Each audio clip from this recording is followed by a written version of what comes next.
अब ये रोग नाश तो अब होना था, ये दास भेजा है इस जन्म मरण के रोग का नाश करने का सर्जन, और डॉक्टर हर तरह की औषधि और ऑपरेशन सारा सिखाकर, सब ट्रेनिंग दे करके अब सब सुख होंगे, आपका जन्म मरण का रोग कटेगा।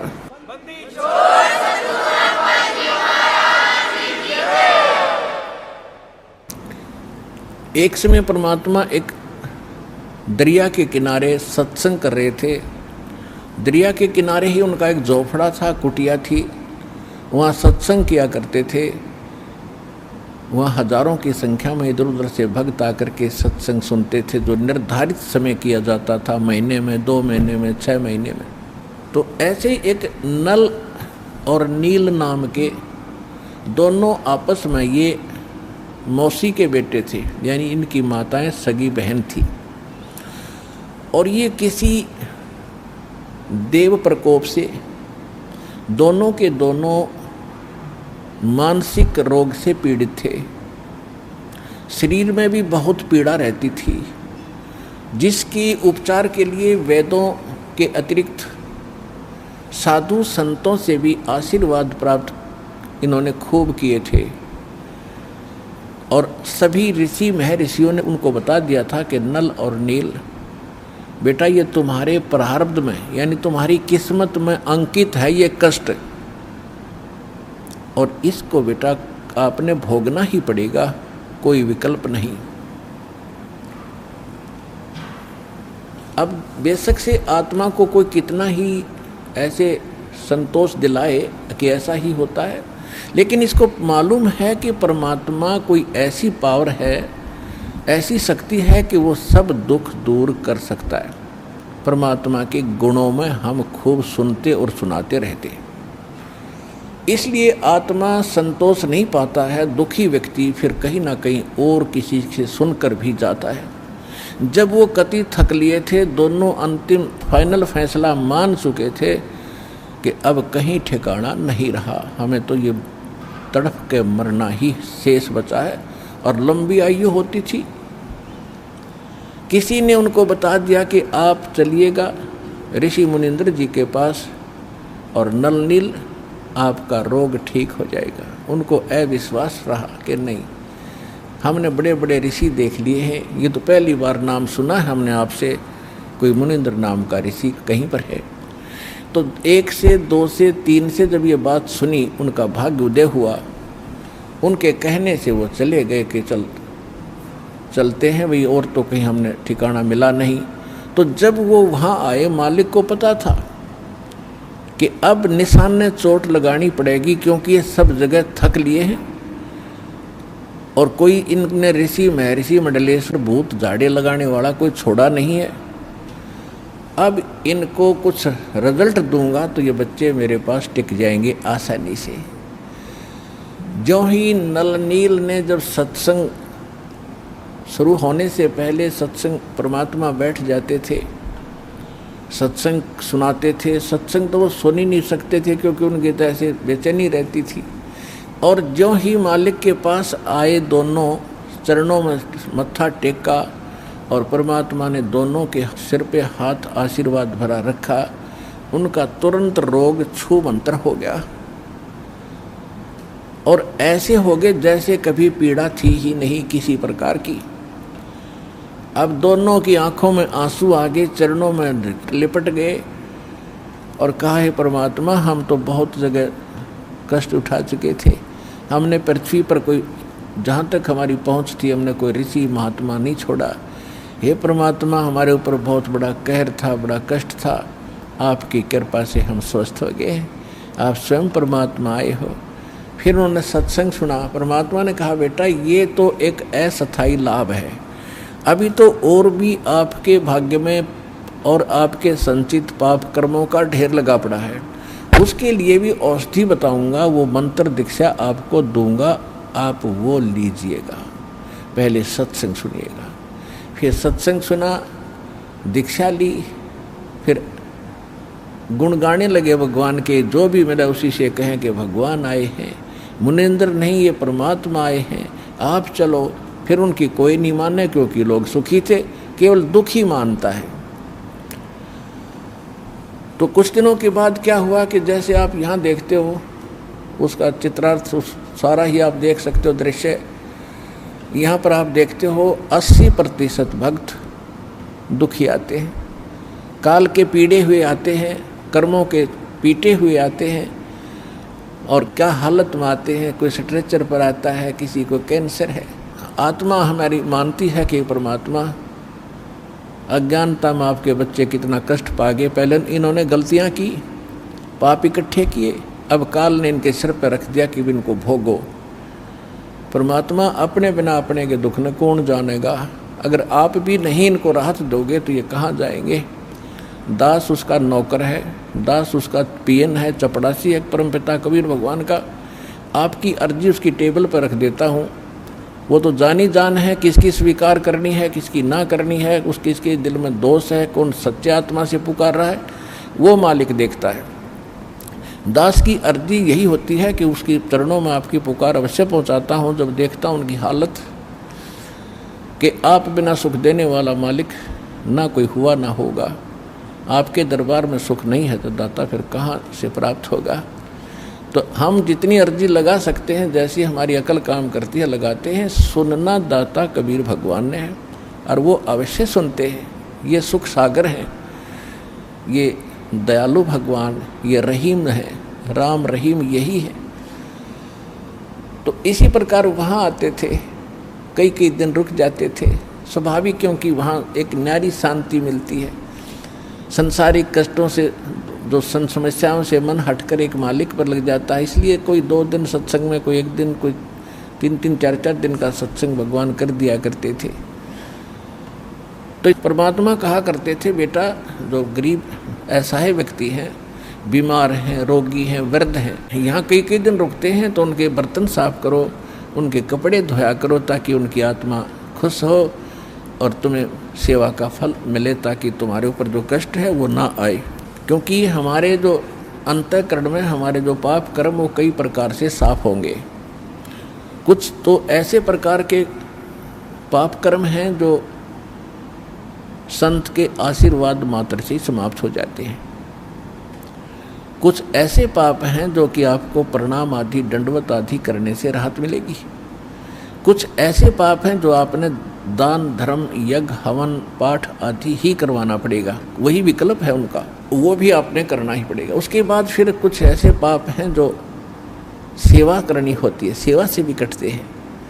और कुछ ऐसे प्रकार के पाप होते हैं जो केवल नाम के जाप से ही कटेंगे, उनका कोई विकल्प नहीं। तो जैसे एक धोबी के पास कपड़ा जाता है तो वो देखता है कि इस कपड़े को साफ करना है तो पहले पानी से धोता है, साबुन लगाता है, उससे भी नहीं साफ होता तो फिर ड्राई क्लीन के लिए कोई अन्य केमिकल प्रयोग करता है और उसके सब दाग छुड़ाता है, तब वो उज्जवल होता है। इसी प्रकार हमारा अंतःकरण बहुत वर्षों से, बहुत युगों से हमने इतना मैला कर लिया है कि अब इसको हमने हर तरह के सब फार्मूले लगा करके इसको साफ करना है। तो परमात्मा कहा करते थे, तो वो भक्त जो दुखी है वो सब सत्य मानते थे और उसका अनुसरण करते थे। तो नल नील तो और ज़्यादा ही दुखी थे, दोनों ने श्रद्धा से सेवा करनी शुरू की। जो वृद्ध थे, रोगी आते थे, उनके कपड़े धोते थे, उनके बर्तन लोटा थाली वगैरह जैसे भी थे वो ले जाते थे और दरिया पर धोकर लाते थे। वो इतने सीधे साधे और इतने परमात्मा पर समर्पित थे, इतना भाव था उनका कि पहले समय में साबुन वगैरह नहीं था।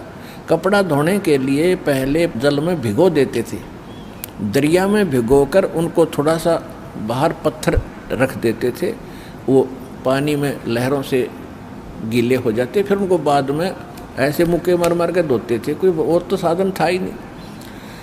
और बर्तनों को भी ऐसे पहले भिगोकर थोड़ी देर के बाद धोने के लिए किनारे रख देते थे और तब तक वो बैठ जाते थे वृक्ष के नीचे और चर्चा करते थे सत्संग में सुनाई कथाओं का, और फिर अपने दुखों के बारे में कहते थे, ओहो हमें तो भगवान मिल गए और सच्चा ज्ञान मिल गया और सही मंत्र मिल गए, ओहो बड़ा कल्याण हुआ, बड़ी दया करी परमात्मा ने, देखो आज सत्संग में ऐसे सुना रहे थे परमात्मा, सारी सत्य है।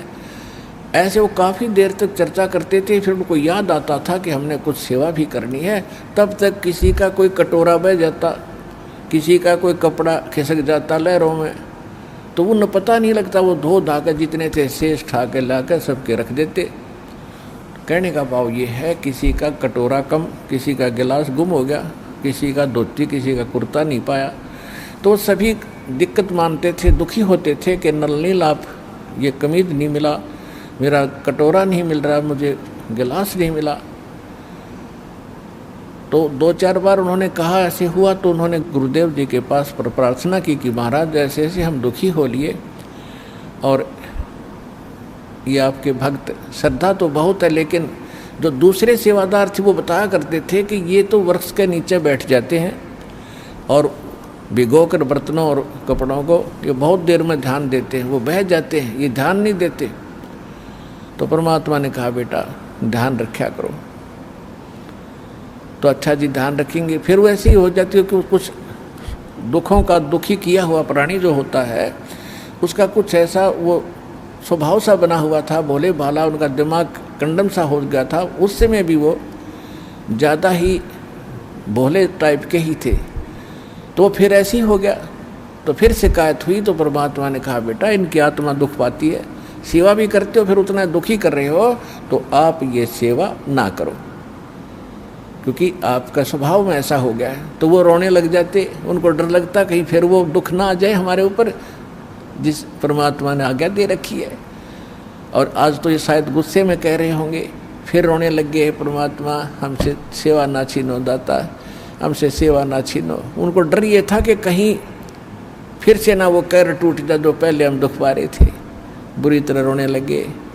तो परमात्मा ने सोचा भी इनकी श्रद्धा भी बनी रहनी चाहिए, तो परमात्मा ने आशीर्वाद दे दिया कि बेटा जो करो सेवा, आज से तुम्हें आशीर्वाद दे दिया है कि तुम्हारे हाथ से चाहे तुम लोहा भी रख देना, और तो छोड़ो पत्थर, ये तो कुछ हो, चाहे पत्थर भी रख देना बेटा, जल में नहीं डूबेगा।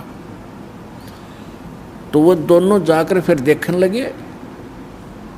उन्होंने पत्थर उठा कर रखा, सबसे पहले वो नो का नो पत्थर खड़ा रहा, जहाँ रखा था वहीं टच से मस नहीं हुआ। उन्होंने उठाया तो हटा, तो और देखने लग गए भगत, एक बार फिर रखिए वही नलनील, उन दोनों ने फिर रखा, उसके ऊपर खड़े हो गए पानी में, और तब भी नहीं नीचे को गया। तो सब जगह होने लगी वही नलनील में, तो बहुत भगवान ने शक्ति दे दी। तो इस प्रकार फिर वो क्या करते थे, जो भी कपड़ा जहाँ रख दिया पानी में, जिस सतर में डबो कर रख दिया तो वही रहा वो। चाहे उसमें कांसी के थाली बेले होते थे, कांसी धातु के, और कांसी तो अमूमन डूबती है पानी में, तो वो भी रख दिया तो वो भी नहीं डूबा। तो इस प्रकार ये जो उनको शक्ति प्राप्त हुई थी, कबीर परमेश्वर उर्फ मुनिंद्र जी की रजा से वो शक्ति, वो सिद्धि प्राप्त थी, जिस कारण से समुद्र पर वो पत्थर नहीं डूबते थे। अब प्रश्न दूसरा उनका ये था कि श्रीलंका में जहाँ राक्षसों का पूरा ग्रुप था, और मंदोदरी और विभीषण, इनके पास ऐसा ज्ञान कहाँ से आ गया? वो इतना समझा रही अपने पति को कि ऐसा ना करो, ऐसा हो जाएगा, ये ऐसी है, ये आम वर्ष औरत नहीं है, ये भगवान की पत्नी है, और रावण मान नहीं रहा। तो इसका उत्तर अब आपको देते हैं। परमेश्वर जब कबीर जी मुनिंदर नाम से त्रेता में आए हुए थे, इनका अपना विधान है, गोता मारूं स्वर्ग में और जा बैठूं पाताल, गरीबदास ढूंढता फिरूं अपने हीरे मोती लाले। अब 100 साल छिदर मैं करूं अपने जन के काज, अरणक से पूजो मार दूं मैं, नरसिंह धर लूं साज, नदन के रूप बना लूं अपने बच्चे के लिए। तो परमात्मा एक साधु ऋषि रूप में थे ही, श्रीलंका में पहुंच गए, और वहाँ पर एक चंद्र विजय नाम का एक भाट था, भाट, और उसके परिवार में पुत्र पुत्री, पुत्र वधू, पत्नी, कुल मिलाकर 16 सदस्य थे। और जो चंद्र विजय भाट था वो रावण के पास जाता था। ये भाट लोग क्या करते थे कि अपनी रोजी रोटी के लिए राजाओं के पास जाते थे।